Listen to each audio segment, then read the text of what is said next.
Hello, everybody, and welcome back to another episode of Wide with Declan. As always, we will discuss NASCAR-related topics, so let's get right into it.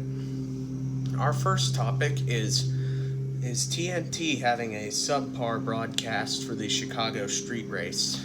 So TNT came in with high expectations. They delivered at Atlanta, but all the nostalgia from the early 2010s, late 2000s settled in. It went away when they had a subpar broadcast for the Chicago street race. They were missing shots. They were having wrong camera angles. They were missing action, and the commentators didn't really hype it up until 15 to go. And as Eric Estep put it gave him a lot of Fox vibes, a lot of missed camera shots, a lot of no energy from the broadcasters. So what the solution is here, I feel, is to just take, because this is the exact same team that was, like, the exact same people that were on Prime. And Prime was fantastic at covering NASCAR. So just learned what you learned from Prime. They have a lot of excellent people on their team here at TNT. And Sonoma is a track they've covered before, so shouldn't be a struggle for them at all this weekend. And our second topic is the NASCAR caution. So, when to call the caution. So Cody Ware plunged into the tire barriers when Shane Van Gisbergen was coming off turn 12 to take the white flag this past Sunday. Cody Ware lost brakes and steering and plunged into the turn 6 tire barriers. NASCAR waited to throw the caution until Van Gisbergen and the leaders were just about to hit turn 2, making the race official. And fans have really pointed this out. If you remember going back to the start of the year, the thing under scrutiny was when to throw the caution on the last lap, when we had the first two races of the season at Daytona and Atlanta, was when to throw the caution on the last lap. But now it's turned to when to throw the caution to make the race official. We saw this at Indianapolis last year with Kyle Larson. Ryan Preece spun on the back straightaway. I mean, Ryan Preece was trying to get it going, but they should have thrown the caution earlier there. But here, Cody Ware, Van Gisbergen almost had taken the white flag, so I get what NASCAR's trying to defend here. But they are going to look into it. And just to difference, Ryan Preece didn't get back going, but he did have a chance to. But Cody Ware was wedged under the tire barriers with no brakes, no steering, absolutely zero chance to get out of the tire barrier on his own. And another thing happened mid-race with Josh Berry. Got turned around in turn 7, smacked the inside wall, got heavy front end damage. He was facing the wrong direction, and NASCAR still waited a full lap to ultimately throw the caution. So NASCAR officiating just really needs to step up their game in the second half of the season,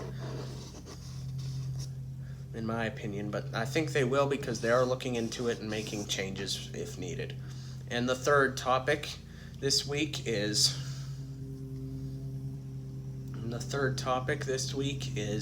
2311 and Front Row have trouble with their injunction, and they could get their charters pulled prior to Dover next week. So this lawsuit's been going on for like a year, for almost a year. It's crazy to think about.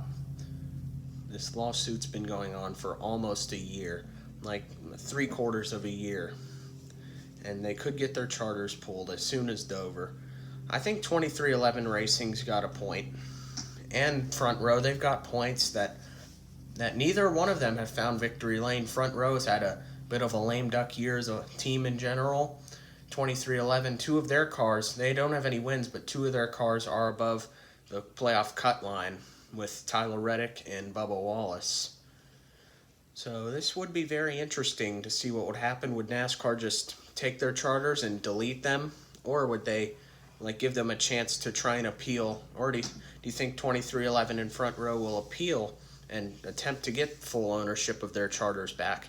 Because it's like because it's like whenever a team would finish in the bottom three in owner points 3 years in a row, and they could get their charter pulled from NASCAR. It's the same situation here, except they only did this because 2311 and Front Row are suing NASCAR. I think something will happen, and they will not be their charters pulled, and they will remain chartered teams until at least the end of 2025. But I guess we'll just have to wait and see. And that brings us to our fourth and final topic, the Sonoma weekend preview. It is racing in wine country this weekend for the second road course in a row. Sonoma. Let's think of some drivers. Who do you think? Here I have some drivers to look out for. Obviously, Shane Van Gisbergen, the winner of the last two road course races in the Cup Series, Mexico City and Chicago Street Course. But this one, he won it. Although he did win at them in the Xfinity Series, he did win at this track in the Xfinity Series last year. He has the Chicago is his best track in Mexico. No one's ever been there, so it's an even playing field.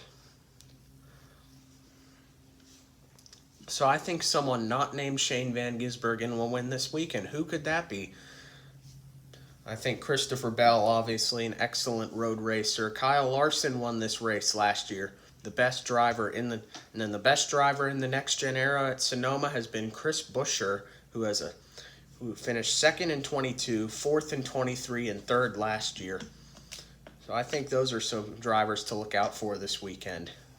And that does it for this week on 4 Wide with Declan. Thanks for watching, subscribe, and bye for now.